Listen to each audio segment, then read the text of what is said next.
fait chaud pour les shows sur la place des arts. On va finir chaud, à faire des grands écarts. Oh yeah baby, yeah baby. Il fait chaud pour les shows sur la place des arts. On va finir chaud, ça va finir tard. Oh yeah baby, yeah baby. Ok, enchanté Chris. What's up? On est où là, Chris? Studio Make Way dans Verdun.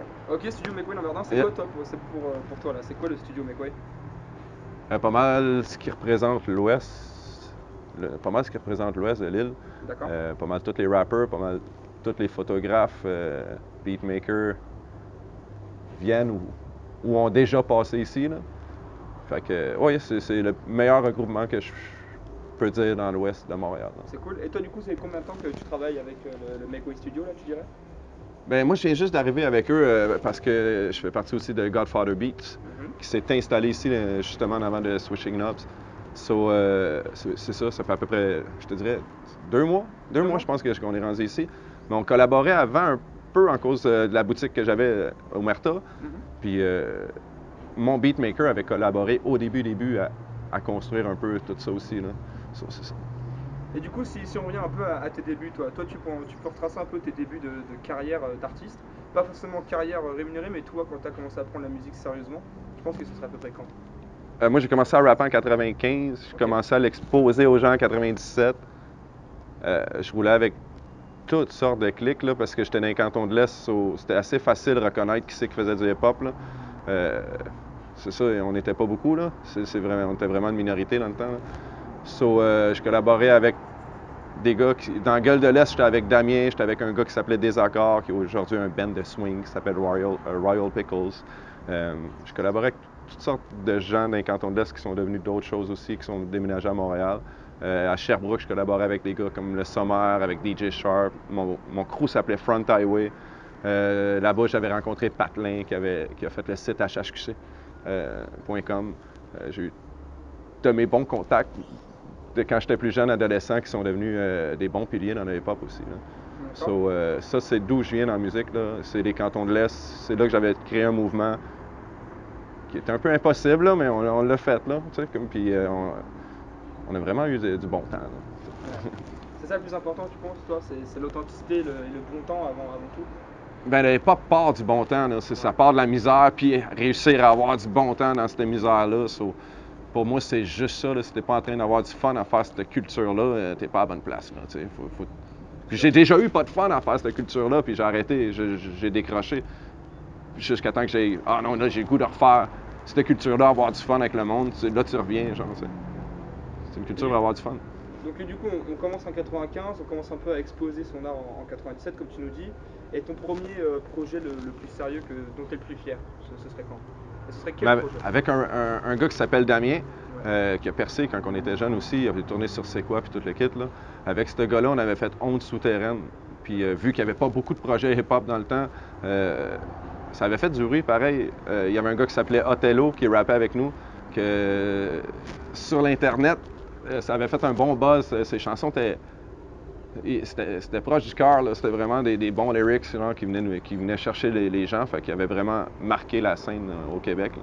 Il était avec nous sur la compile. Ça va donner un bon coup de marketing d'avoir ce gars-là avec nous aussi. C'est ça. Honte souterraine, c'est vraiment le premier projet que je me rappelle avoir vraiment collaboré. D'accord. Et donc, suite de ce projet-là spécifique, comment est-ce que tu as commencé à envisager un peu cette carrière justement dans le rap et dans le hip-hop? Pas forcément que dans le rap, mais dans le hip-hop. Ben, moi personnellement, j'ai jamais voulu réellement faire le pop et en vivre de la manière qui était dit. Moi, ce que j'avais vu, c'est New York. Tu sais, comme j'ai été influencé par des gens qui avaient la vision New York, DJ Albator, Vinnie Rebel. So, ce qu'on m'apprenait plus, c'était de vendre notre musique dans la rue, de ne pas fucker avec les labels. Tu sais, ça a toujours été ma vision de réussir à le faire comme on nous demande pas de le faire. C'est du rebel music, mon affaire. Là, tu sais, comme je dis tout le temps, le hip-hop, il vient de base, là, si on va aller le plus loin possible, il vient du ska, qui est une musique de rebelle. Là, tu sais. So, moi, c'était juste ça, faire les choses comme ils se font pas, puis réussir à en vivre pareil. D'accord. Et du coup, quand t'es plus arrivé sur la scène montréalaise, on va dire, comment est-ce que tu as vécu justement ton arrivée ici sur la scène montréalaise et comment tu as perçu ça parlons pas forcément carrièrement, mais carrièrement ça se dit pas, de manière professionnelle, mais plutôt dans ton art et dans l'évolution de toi en tant qu'artiste. Mais quand je suis arrivé à Montréal, c'était spécial parce que moi, je connaissais personne en réalité. Là, je me retrouvais vraiment seul. Là. J'ai roulé pendant quasiment 3-4 ans de temps avec des gens de Saint-Jean-sur-le-Richelieu. Chauve-souris Production, dans le temps que ça s'appelait. C'est un gars qui s'appelle JF. Il m'enregistrait. On a fait 2 mixtapes ensemble, puis une compilation. On comprend? C'est spécial parce que quand je suis arrivé à Montréal, j'étais plus avec la clique de Saint-Jean-sur-Richelieu. Avec le temps, encore là, c'est spécial, tu me le dis, puis j'essaie de voir avec qui je collaborais à Montréal, là, puis je collaborais pas avec le monde de Montréal, je collaborais Saint-Jean, Québec, parce que l'autre clique avec qui j'ai commencé à rouler aussi, c'était la gang de 187, Soulja, Denja, Infrac, RIP Infrac d'ailleurs. Ils ont un gros show aussi, 9 juin, qu'ils vont faire au Franco, ma clique, les gars. C'est ça, je roulais pas avec le monde de Montréal, je sais pas, je vois même pas pourquoi, là, tu me le dis là, comme ça, là, mais c'est ça, je voyais le talent ailleurs. Non, mais je voyais le talent ailleurs. À Montréal, puis encore aujourd'hui, c'est des clics fermés. Ouais. C'est comme plus dur de rentrer dans leur univers. C'est ça. C'est pour ça que... Justement, tu as parfaitement répondu parce que je voulais arriver avec la deuxième question qui, justement, arriver et avoir cette transition, réaliser que Montréal, c'est des clics quand même assez fermés, qu'il n'y a pas vraiment de collaboration, qu'il manque un peu la communauté que tu as pu vivre ailleurs. Comment est-ce que toi, du coup, t'es arrivé dans Montréal, et pas en tant que Chris le rappeur, mais en tant que Chris avec une vision? Comment est-ce que ça t'a... Comment tu t'es retrouvé heurté à la réalité? Tu sais, sincèrement, je comprends ce qui arrive à Montréal. Tu sais, comme Granby aussi, c'est fermé d'où je viens. Tu sais, Sherbrooke aussi, c'est fermé. Mais ça se ferme par rapport... ça part au secondaire, là. Tu comprends? Le monde, ils grandissent dans les mêmes écoles, ils ont leurs histoires ensemble. Là, toi, t'arrives de nulle part, genre, t'as pas les histoires de eux, t'as pas grandi avec eux, tu vas pas les rejoindre de la même manière.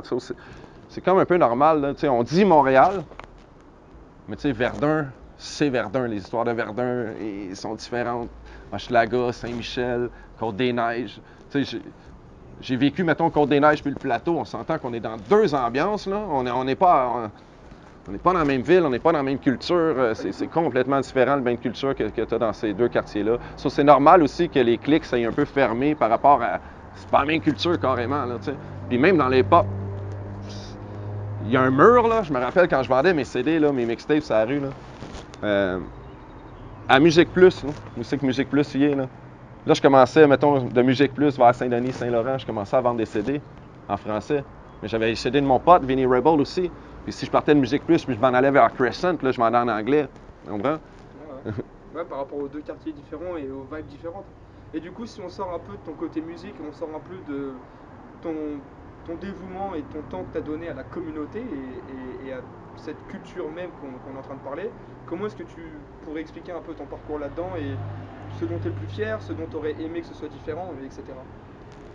Ben, je suis pas mal fier de tout parce que de base, je viens pas d'une famille musicale, puis je veux dire, le hip-hop n'existait pas québécois, en tout cas, il n'existait pas quand j'ai commencé, puis aujourd'hui, wow, la place qu'il détient, hein, tu sais, comme les pionniers, ben, je vais me dire pionniers, là, parce que j'étais là au début, là, mais les pionniers comme moi, quand on va à Rhymes, Soulja, c'est une scène au Francofolie, c'est la grosse scène, hey, on est fiers, là, tu sais, je veux dire, c'est pas juste fierté personnelle, c'est fierté que le mouvement l'ait fait, là, parce que personne n'y croyait au début, là.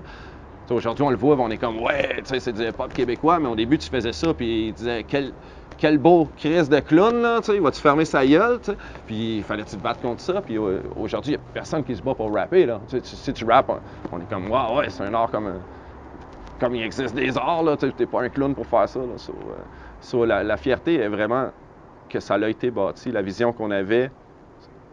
En tout cas, je parle peut-être pour d'autres heads aussi, là, mais la vision qu'on avait, peut-être qu'on n'est pas devenu des stars qu'on aurait voulu devenir comme qu'on espérait, mais at least notre culture est là, est imposée dans la culture québécoise, puis notre vision de cette culture-là, on y a donné sa place, là. Et justement, en parlant, encore une fois, en utilisant des quotation marks de pionniers et d'être là depuis le début, comment tu vois justement le futur proche, là, les 5 prochaines années par rapport au développement de la culture ici à Montréal? C'est parfait, sur bien des points. Ça, c'est pas juste se souder les coudes. Je pense que les médias doivent aussi se souder les coudes, là. Puis je parle pas juste des petits médias, je parle... Tu sais, quand Anima et Soulja, ils ont des millions de vues sur le tune, puis que la radio n'en met pas une, en rotation, c'est un peu troublant, là. Puis là, ils vont dire que c'est à propos du passé criminel, puis au bout de la ligne, tu vois la mairesse qui serre la main de Snoop Doggy Dogg comme si c'était un héros national. Une espèce d'hypocrisie dans le média ambiant, là, qui est comme « Guys, on a besoin de vous autres, là, quand on... » Tu sais, Soulja, c'est des milliers de dollars qui sont investis, là. Pouvez-vous les faire tourner, les chansons, tu sais, comme... Je parle pas pour moi, là, je parle même... Mais là, il y a Loud qui réussit à le faire d'une autre manière, tu sais, comme il y a du monde qui réussit à y passer. C'est ça. D'après moi, dans la scène, là, quand je vois White Bee, MB, MT Lord, la scène est en forme, là, puis les talents sont là, plus que jamais. Genre, les gars savent chanter, les gars comprennent leurs notes, les cotes sont incroyables, là, ils sont en 2018, les kids, là, puis j'avais vu SP en entrevue quand on était allé à l'émission sur le Corner en direct. Il avait demandé qu'est-ce que tu peux apprendre aux jeunes. SP avait répondu, c'est pas mal plus que les jeunes peuvent nous apprendre aujourd'hui. Ça a décollé d'une manière que la vieille école, on est sous le choc, là. J'ai vu une entrevue de J. Cole avec Lil Pump. C'est J. Cole qui est sous le choc, là, tu sais, qui est comme, comment t'as fait ça, kid, là, c'est donc même malade, là, tu sais. C'est marrant que tu parles de cette interview parce que justement, nous, on a suivi un peu tout ça, là, et c'est là où tu réalises que, bah, déjà, quand J. Cole a sorti son dernier album, tout le monde a pris 1985 pour un diss track. Faut arrêter déjà de parler de diss track, à aucun moment c'est un diss track, il a créé ce son-là et la vibe-là largement avant qu'il se fasse attaquer comme ça a été fait publiquement, entre guillemets. Et puis après, justement, c'est ça que j'aime bien que tu es en train de décrire, c'est que malgré ce qui s'est passé, J. Cole il a invité Lil Pump pendant 1 heure dans son média à lui et il lui a dit, mais bien, c'est quoi, genre tout le monde pense qu'il y a un énorme bif entre toi et moi, mais il n'y a pas de bif. Et puis Lil Pump, il était là devant lui, t'es en train de lui dire, ah non mais moi j'adore tes tunes, j'écoute tes tunes depuis que je suis gamin. Ça donne un bon moment, pareil. Hein? C'est juste que bah ouais, genre dire fuck J. Cole, bah là c'est ce que je file sur le moment. Sur le moment j'avais envie de le dire, je l'ai dit. Et je suis désolé que tu l'aies pas pris ou pas, mais moi je l'ai dit, c'est comme ça. That's it. So, c'est ça qui s'en vient dans la scène, je pense, là, que les gens sont capables de comprendre la différence entre le 2e degré et le premier, là, tout simplement, parce que pendant longtemps, les gens n'étaient même pas capables de le réaliser. C'est sûr, c'est sûr.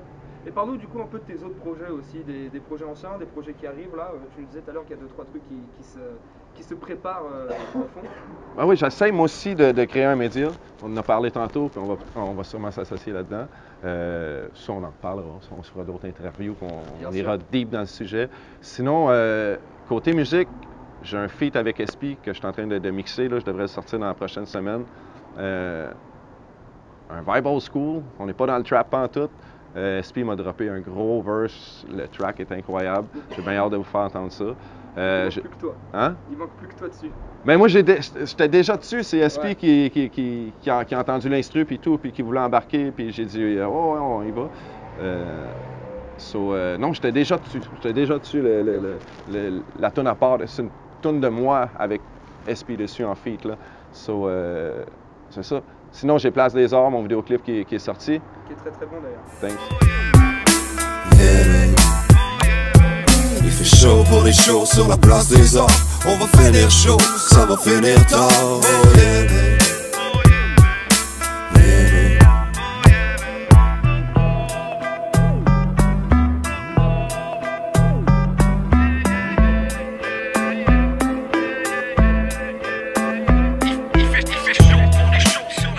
YouTube, puis toutes les plateformes, là, Spotify, Tidal, je viens dépasser, je suis trop vieux, là, mais il y en a plein d'autres. Là. Puis c'est pas mal ça, mes projets. Sinon, avec mon bro, part Godfather Beats, justement dans le Mako ici. Godfather Beats, vous tapez ça n'importe où, il va sortir de quoi. Là. Il y a YouTube, on a l'Instagram, on a une page Facebook, that's it. C'est les 3 idées en ce moment que j'essaie de développer. Là. Ma carrière de musique, site web, puis les beats de ma compagnie. Et justement, c'est intéressant que tu parles des réseaux sociaux, des sites internet, tout ça. Toi qui viens, entre guillemets, de la vieille école, comme on pourrait dire, qui était là en 95, 97, comme tu disais tout à l'heure, comment est-ce que tu as vu cette arrivée et ce changement total en 30 ans de le hip-hop n'est pas apprécié, c'est quelque chose qui est mal vu, c'est une culture de rébellion et non conforme à la société. Et maintenant, il faut absolument être sur les réseaux sociaux, il faut partager à tout le monde, il faut que ce soit partout en ligne. Comment est-ce que tu as vu cette transition-là arriver au Canada et plus particulièrement ici au Québec? J'ai fait la même erreur que toute la vieille génération, là, de penser qu'on n'avait pas besoin de ça. Là. On les a inventés, l'IRC. Mais moi c'est pour ça que je vendais mes CD dans la rue quand j'étais jeune. J'ai comme jamais voulu mettre ma musique sur l'Internet. La musique que j'avais qui se retrouvait sur Internet, c'était des featuring que j'avais. Ou ceux que j'avais pas vraiment mon mot à dire, là, j'avais voulu donner le feat, ils font ce qu'ils veulent avec la chanson. Mais moi, d'aller mettre ma musique sur Internet, je le faisais pas beaucoup. Même les gars d'HHQC me le reprochaient là, de passer d'en mettre. J'étais contre ça, là. Mais ça m'ennuie. Parce que les gens auraient pu avoir plus accès à ma musique. Moi, il fallait vraiment t'achètes mon CD là, si tu le voulais. Aujourd'hui, je les ai mis sur SoundCloud, ces CD rares là. Sur SoundCloud, coupe ça là, vous avez les 2 mixtapes que j'ai produits dans la vie. Ouais. C'est ça. J'ai compris avec mon commerce, ma boutique en ligne,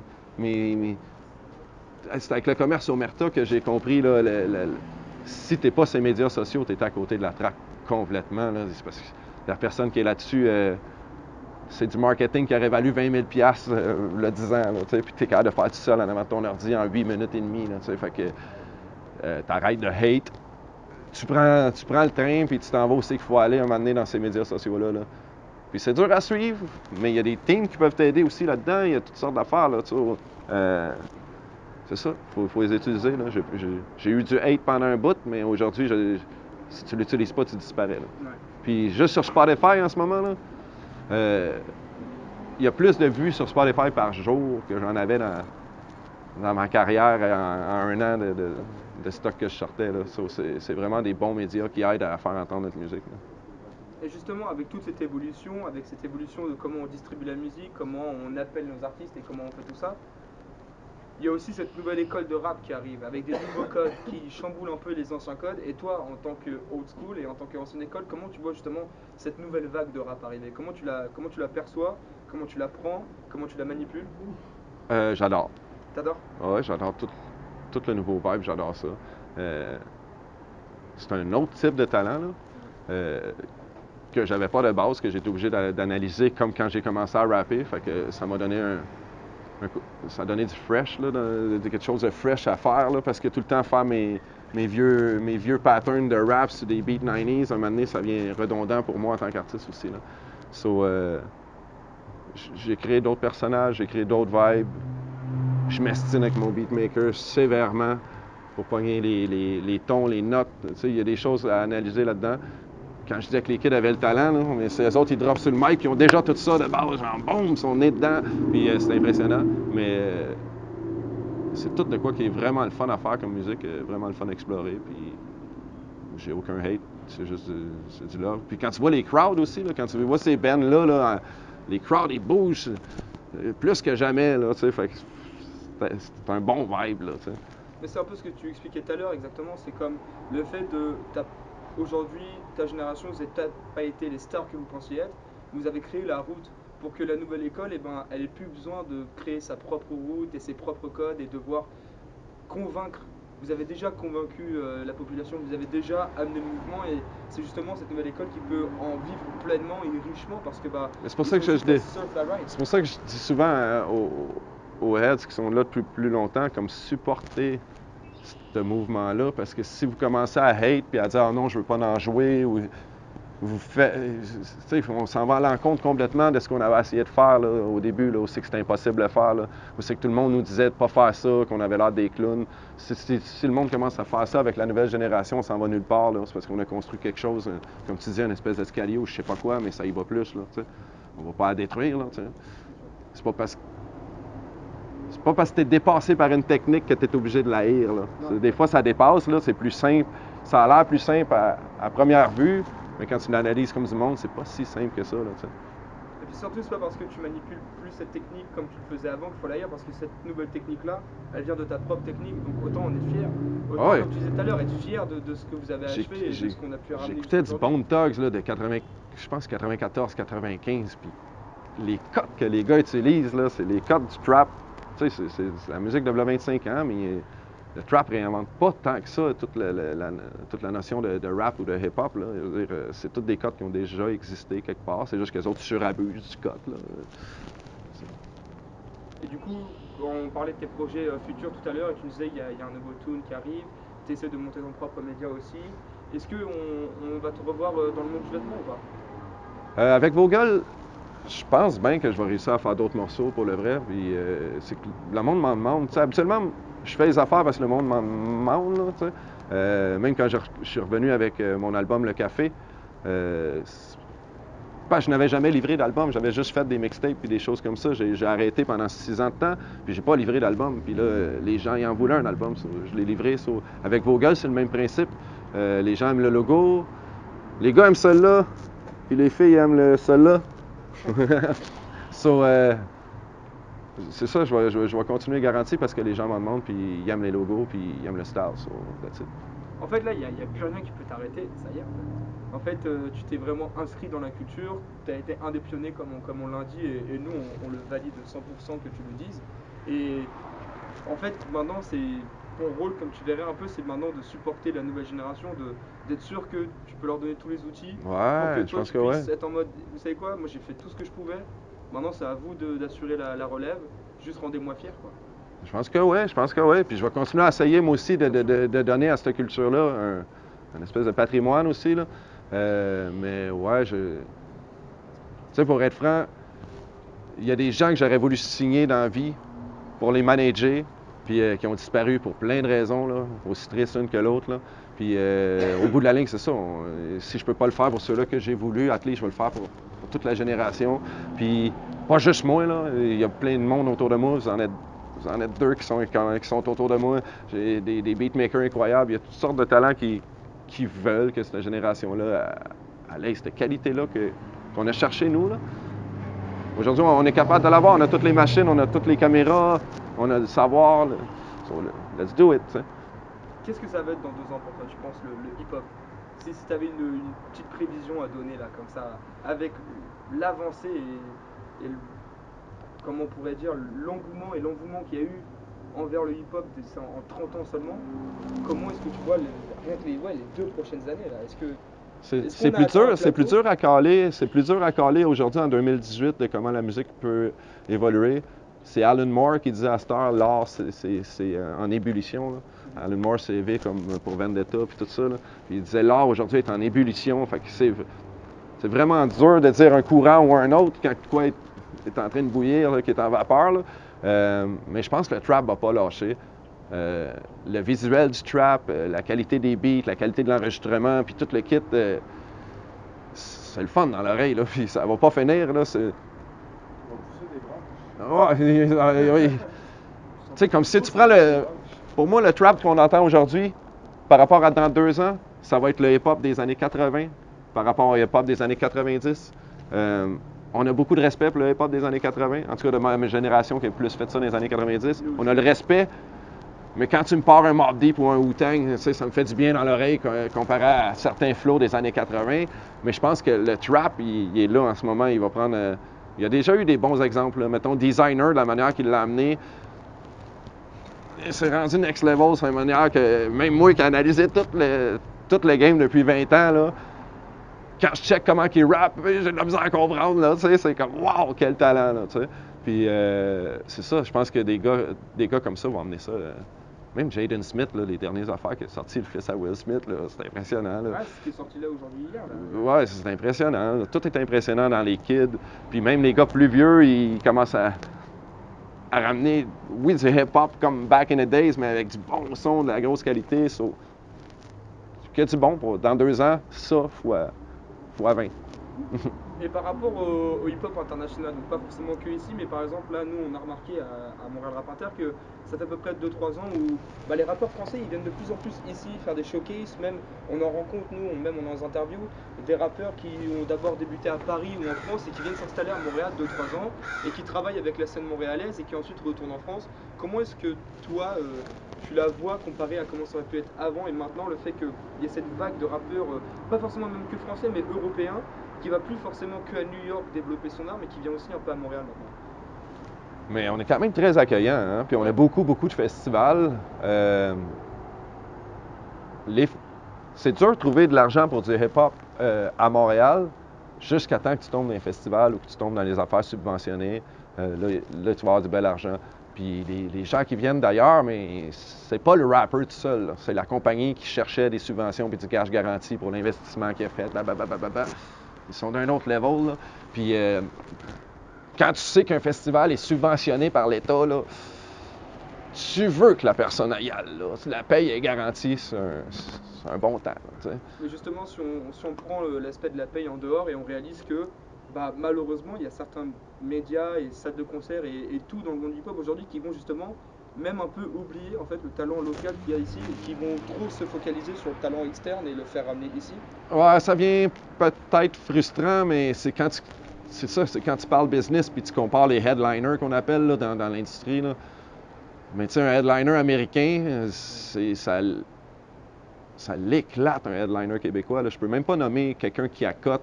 Je peux même pas nommer un headliner québécois qui accote un gars normal qui arriverait des States. Là. Ouais, mais je parle d'un spectacle. Là. Tu sais, mettons Anderson .Paak, vous savez c'est qui? Ouais, il est venu closer le festival de jazz. Ouais, et quoi, c'était 150 000 personnes. Je n'étais même pas capable d'avancer vers la scène. Là. Puis mes deux bros, Soulja et Rhymes, qui avaient pété man, toute l'année man, en hip-hop, il y avait le tiers comme de... tu sais, c'était un 20-30 000 pareil, puis qui était là, mais c'est juste le tiers de la Place des Arts. Là. Puis ça, c'est des gros headliners de hip-hop québécois. Là. Puis Anderson .Paak, c'est pas tant... Tu sais, oui, c'est un headliner, mais je veux dire, il y a beaucoup plus haut que lui dans la vie. Là. So, c'est juste dire là, le niveau d'investissement puis de cash qui se fait, là, puis pourquoi, qui, où, quand, comment. Là. À un moment donné, il faut réaliser là, qui c'est qui attire le monde puis la valeur de toutes ces choses-là. Là. Alors, moi j'avais une question justement par rapport à l'investissement, parce que tu me dis qu'il n'y a pas beaucoup d'investissement dans le rap en dehors des festivals au Québec. Ouais. Et du coup, est-ce que toi tu vois une évolution des investissements ces dernières années avec la réussite de certains artistes, comme on peut citer Loud maintenant qui est en tournée en France, qui est en train de péter les compteurs. Est-ce que tu crois que ça va apporter un nouvel investissement justement ici au Québec de ces petits artistes-là qui réussissent à l'étranger et qui mettent en fait la lumière sur justement les talents locaux quoi. J'ai déjà demandé à un millionnaire comment il avait fait de l'argent au Québec. Puis il m'avait dit, c'est pas comment on fait l'argent, c'est comment on la perd pas. Tu ramasses des subventions, tu achètes de l'équipement, puis après ça, tu continues à ramasser des subventions, puis tu investis avec l'équipement. Vous comprenez ce que je veux dire? On est d'une province où notre patrimoine, il faut le payer. Un investisseur qui s'en va créer du patrimoine, ça, c'est quand j'étais à l'école, il y a 15 ans qu'il me disait ça, puis je suis sûr que c'est à peu près la même réalité. Un investisseur, quand il veut faire des projets là, avec les vrais médias et tout le kit là, au Québec, en réalité, il faut qu'il y ait 70 % de son budget fait par l'État avec des subventions de SOCAN, de SODEC, de toutes ces petites places-là, un pour l'écriture, un pour la photo, un pour ci, un pour ça. Puis c'est cet argent-là que des compagnies comme Explicit, 7e Ciel, c'est quoi?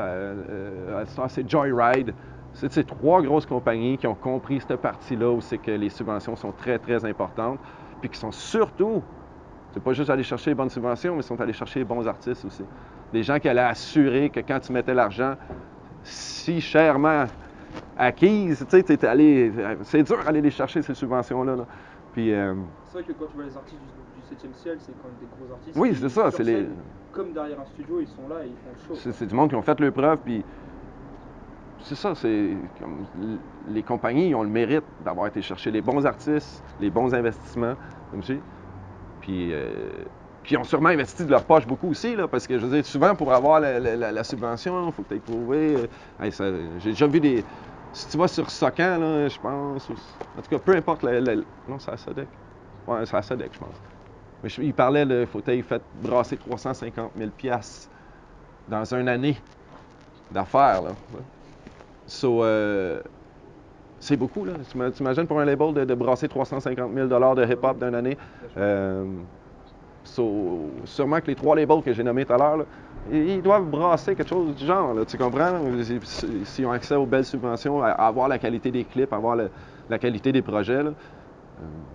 Je ne suis pas de l'intérieur, là. Je parle un peu au travers de mon chapeau, là, mais la plupart des bons teams aujourd'hui qu'on voit qui ont des bons investissements, il y a l'argent du gouvernement, des contribuables, t'sais. Puis c'est nécessaire, c'est juste ça.